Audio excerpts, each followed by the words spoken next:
nous nous tournons souvent vers le passé pour nous comprendre. Ce soir, nous portons notre attention sur l'année 1894 et l'histoire tragique de Benjamin Pitezel et de ses enfants. C'est une affaire qui nous rappelle que derrière les archives historiques se trouvent de vraies personnes, dont les vies ont été irrémédiablement changées par les événements qui se sont déroulés. Voici leur histoire telle qu'elle peut être racontée au mieux. Lors de l'exposition universelle de 1893 à Chicago, une ville de merveilles et d'ombre, deux hommes ont scellé un partenariat fatidique. L'un était Benjamin Pitezel, un charpentier marié et père de 5 enfants, connu pour avoir un penchant pour l'alcool et un passé de petites escroqueries. L'autre était son employeur, un homme d'un charisme immense et d'une duplicité effrayante, connu sous le nom de Dr. Henry Howard Holmes. Holmes était l'architecte du tristement célèbre bâtiment que la presse surnommerait plus tard le Château de l'Horreur. Pour Pitezel, Holmes était un entrepreneur brillant et plein de ressources. Il le voyait comme un billet pour une vie meilleure, un homme capable de faire surgir la richesse de nulle part. Pendant des années, Pitezel avait servi de fidèle bras droit à Holmes, un associé de confiance dans diverses entreprises légitimes et frauduleuses. Cette loyauté, née d'une confiance mal placée, allait entraîner Pitezel et sa famille sur un chemin d'horreur inimaginable. En 1894, les créanciers se faisant pressants après la fin de l'exposition universelle, H. Holmes avait besoin d'argent et il a conçu son plan le plus audacieux à ce jour. L'escroquerie était une fraude classique à l'assurance, mais avec une touche macabre qui lui était caractéristique. Il a convaincu son associé dévoué, Benjamin Pitezel, d'être son partenaire. Le plan, tel que Holmes l'a présenté, était simple. Pitezel contracterait lui-même une police d'assurance-vie de $10 000 auprès de la Fidelity Mutual Life Association. Ensuite, il se rendrait à Philadelphie, où il établirait une nouvelle identité en tant qu'inventeur nommé B.F. Perry. La partie cruciale de l'escroquerie était de simuler la mort de Pitezel. Holmes assura à Pitezel qu'il se procurerait un cadavre de substitution auprès d'un fournisseur médical de New York.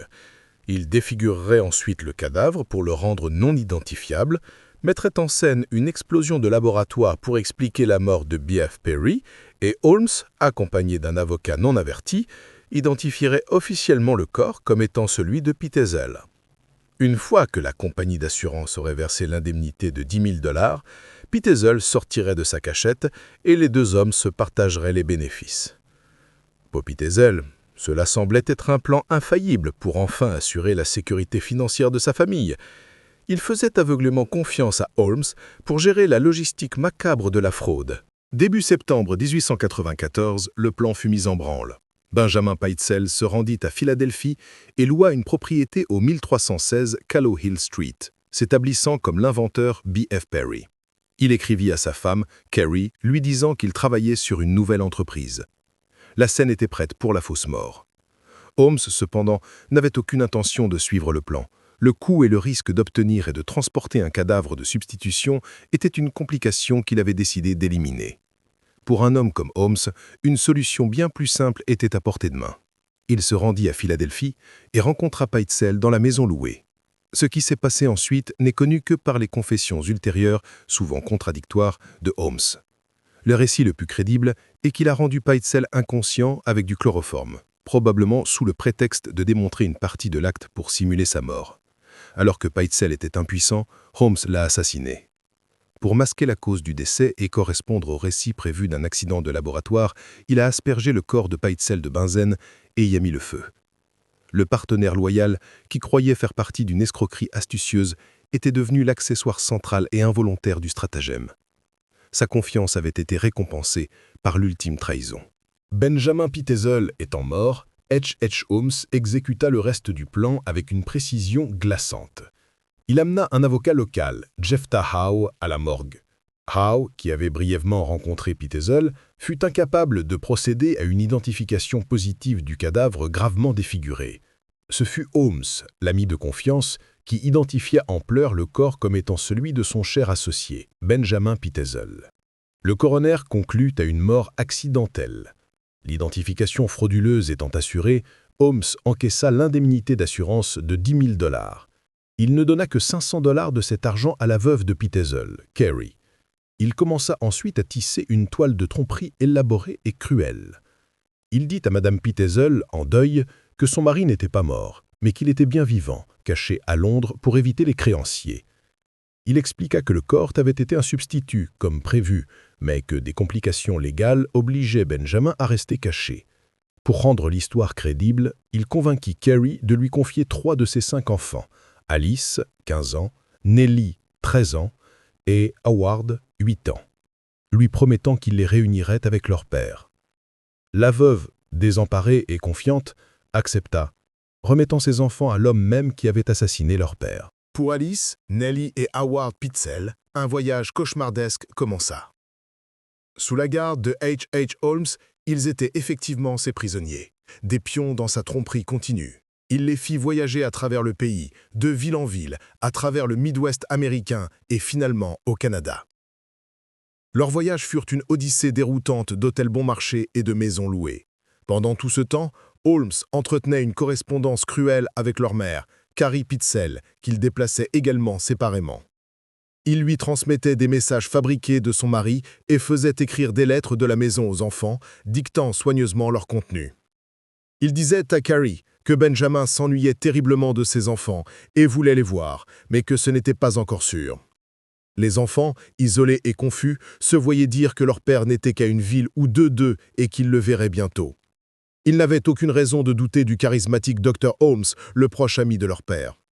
Ils ignoraient que leur voyage n'était pas en direction d'une réunion, mais était un chemin tortueux conçu pour brouiller toute piste, les éloignant de plus en plus de la sécurité et les enfonçant davantage dans les griffes de leurs ravisseurs. Alors que les semaines se transformaient en mois, l'espoir de Carrie Pitzel commença à se transformer en suspicion et en peur. Les excuses de Holmes pour expliquer pourquoi elle ne pouvait ni voir ni parler à son mari devinrent de plus en plus élaborées et fragiles. Ces lettres de ses enfants devinrent sporadiques et étranges. Un sentiment lancinant d'effroi s'installa. Simultanément, la Fidelity Mutual Life Association avait ses propres soupçons concernant la réclamation Pitzel. Ils engagèrent la Pinkerton National Detective Agency, l'une des principales agences d'enquête privées du pays, pour examiner l'affaire. Le cas fut assigné au détective Frank Geyer. Geyer commença son travail en enquêtant sur la fraude à l'assurance, une tâche qui conduisit rapidement à l'arrestation de Holmes sous un mandat fédéral pour complot à Boston. Mais lorsque les autorités commencèrent à interroger Holmes sur la localisation des enfants Pitzel, il fut évasif et contradictoire. Holmes étant en détention, mais les enfants toujours portés disparus, la mission du détective Geyer se transforma. Sa nouvelle tâche n'était pas seulement de découvrir la fraude, mais de se lancer dans une quête désespérée, retracer la piste fantomatique de Holmes et des 3 enfants disparus, et découvrir ce qu'il était advenu d'eux. L'enquête du détective Frank Geyer fut un chef-d'œuvre de travail policier méthodique.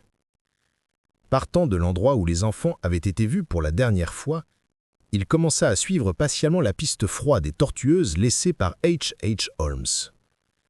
Il voyagea de ville en ville, vérifiant méticuleusement les registres d'hôtels, les contrats de location et les registres ferroviaires, montrant souvent des photographies des enfants à quiconque aurait pu les voir. La recherche le mena à travers Cincinnati, Indianapolis et Detroit. À Detroit, il trouva une piste cruciale. Un témoin se rappela de Holmes, voyageant avec les 2 filles Alice et Nellie, louant une maison dans la ville avant de faire un voyage à Toronto, Canada. Geyer suivit la piste vers le nord. À Toronto, son travail minutieux porta ses fruits. Il localisa une maison au 16 St. Vincent Lane que Holmes avait louée sous un alias. Lorsque la police locale aida Geyer à fouiller la propriété, il insista pour qu'ils excavent le sol de la cave. Là, enterrés dans une fosse peu profonde, ils firent une découverte macabre et déchirante. Les corps d'Alice et Nellie Pitezel. Les filles avaient été gazées à mort, leurs corps entassés dans l'intérieur d'une grande malle et enterrés dans le sol en terre battue. La recherche de 2 des enfants était terminée.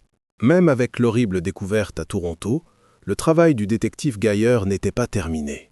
Le jeune Howard Pitzel était toujours porté disparu. Geyer retraça les pas de Holmes, sachant que le garçon avait été séparé de ses sœurs à un moment donné de leur voyage.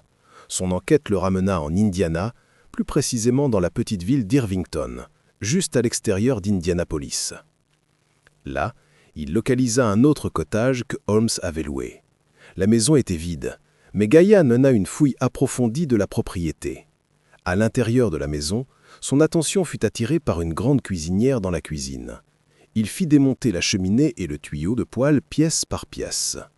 À l'intérieur du conduit, au milieu de la suie et des cendres, il trouva ce qu'il cherchait.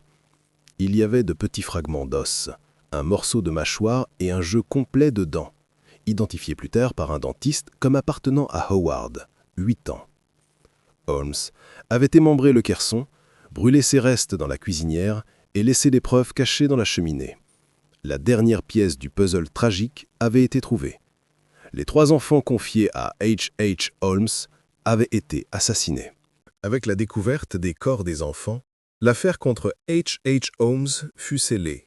Il était déjà en détention à Philadelphie pour fraude à l'assurance, mais il fut maintenant accusé du meurtre de Benjamin Pitzel. Les preuves amassées par le détective Geyer et d'autres étaient accablantes. Face à la preuve irréfutable de ces crimes, Holmes commença à parler. Au cours des mois suivants, il fit une série de confessions dramatiques et contradictoires. Il mentit, il exagéra et il manipula la presse, affirmant à un moment donné qu'il était possédé par Satan. Il vendit son histoire à la Hearst Corporation, élaborant un récit sensationnaliste qui mêlait des bribes de vérité à des mensonges extravagants. Dans ses confessions, il admit avoir tué Benjamin Pitzel et les 3 enfants, ainsi que de nombreux autres, bien que le nombre final et vérifiable de ses victimes reste un sujet de débat. Son charme s'était finalement dissous, révélant le monstre narcissique et sans remords qui s'était caché à la vue de tous pendant si longtemps. La nation fut captivée et horrifiée par l'histoire du docteur diabolique de Chicago. Le procès de H.H. Holmes pour le meurtre de Benjamin Pitzel eut lieu à Philadelphie à l'automne 1895. Ce fut l'un des procès les plus sensationnels du siècle. Malgré une défense bizarre et erratique qu'il mena lui-même, le jury n'eut besoin que de peu de temps pour délibérer. Il fut déclaré coupable et condamné à mort. Le 7 mai 1896, Herman Webster Mudgett, alias H.H. Holmes, fut exécuté par pendaison à la prison de Moyamensing. Son règne de terreur était terminé, mais les vies qu'il avait détruites ne pouvaient être réparées. Carrie Pitzel, ayant perdu son mari et 3 de ses enfants, fut laissée pour élever ses 2 enfants survivants dans l'ombre d'une tragédie inimaginable. La famille Pitzel, attirée par une confiance mal placée et la promesse d'argent facile, avait payé le prix ultime pour son association avec l'un des premiers et des plus prolifiques tueurs en série d'Amérique. Leur histoire sert de sombre témoignage de la profonde obscurité qui peut se cacher derrière un sourire charismatique.